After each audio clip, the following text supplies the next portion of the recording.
Thank you. So just a little bit about the presentation today. I'm going to do a really quick presentation and overview of the initiative and what it looks like, just to ground you in what some of our work looks like. But the folks we really want you to hear from today are Western, Black Hawk, our navigators, SAL, so you can understand really how this initiative is working in one community in Illinois. So the Early Childhood Access Consortium for Equity, we are, this is driven by ICCB and IBHE in partnership with 4 other state agencies.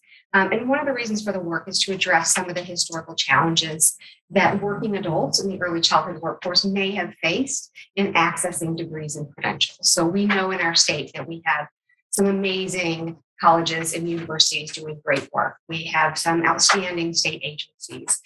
We have bright spots of innovation across our state, and still our early childhood workforce sometimes struggles with navigating those pathways with accessing college. There are financial barriers that often prevent them from accessing degrees and credentials.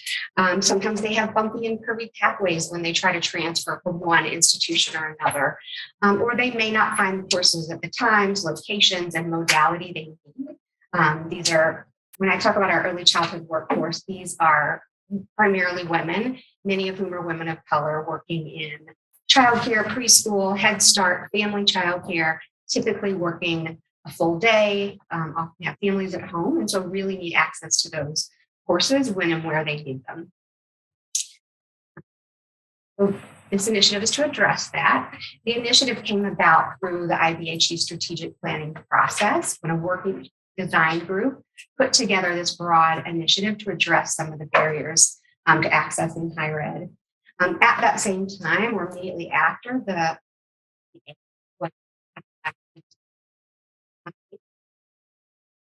also announced $200 million in funding to support the upstart of this initiative. So this is sort of the quick overview of all of the work of the initiative. So we could probably talk for 2 hours about this, but I'll keep it pretty quick. So the idea behind the consortium is that we can really do more together. It's about partnership and collaboration. So we know that one institution, one state agency can't fully address all of the challenges related to working adults being able to access higher education.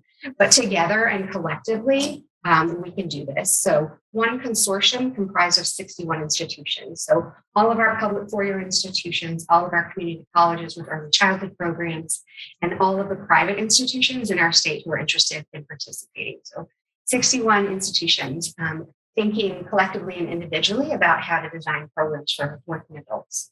We also have a cross-sector advisory that guides our operations. This is co-chaired by 5 different state agencies and includes a 6th. So the exciting part of this is that we have 6 different state agencies that are really thinking about our childhood workforce and a stake in how this turns out. Our advisory is also comprised of employers, so childcare providers, family childcare providers, school districts. We also have legislators, advocates, higher education, and other experts. So this is sort of the long-term area of our initiative, our consortium and our advisory. These are in legislation and they will exist into the future. I mentioned before that the governor also provided $200 million in funding for this work to help us really upstart it and provide for the immediate upskill of the early childhood workforce. So some of the supports that we have for students are a scholarship. We have a very robust scholarship called ECACE scholarship. It provides not only for tuition and books, but also for the full cost, up to the full cost for attendance for students, which means they have funding for things like books, transportation, room and board, all of those things that are often needed to be able to access higher education. We have 34 now navigators, one of whom is here, regionally located throughout the state at primarily nonprofit organizations, our CCR&Rs, and their role is really to connect the community and the workforce to our institutions of higher education and provide supports along the way. to make sure that they can get to that institution. We also have mentors at each of our 61 institutions whose role is to really welcome the student at the door and make sure they are successful inside of the institution, help them navigate programs, but also help them to access services such as tutoring or other supports that might be needed. Lastly, we also have debt relief for students that may have difficulty enrolling or re-enrolling in programs, may not be able to access transcripts due to outstanding debt at other institutions.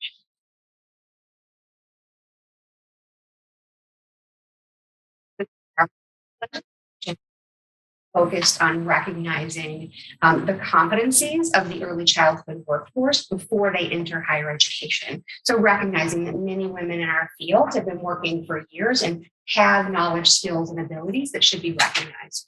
So you can see this recognition of those skills throughout the legislation. One example of this is the legislation requires for the full transfer of the AAS degree into a bachelor's degree at our four-year institutions. The AAS degree was originally a terminal degree, so people would, go in, get their AAS, go into the workforce, and be done.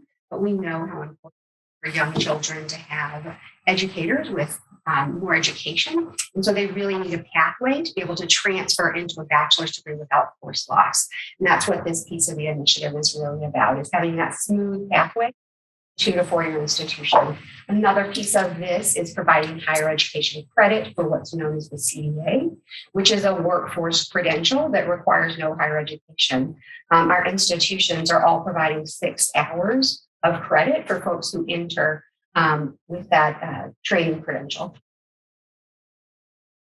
Our institutions have been spending a ton of time redesigning, rethinking their programs to make sure that they're accessible. You can't estimate the amount of work and time that they have been spending to make sure that these students are successful both entering and at their institutions.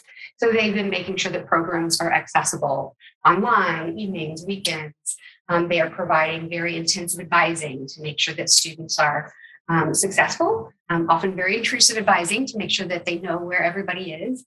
And then other supports that are needed, like writing tutors, technology workshops, test prep, and other services. So this is a really, really, really quick version of the initiative. Again, I could go on for an hour, but I think it's important for us really to spend some time hearing from our panel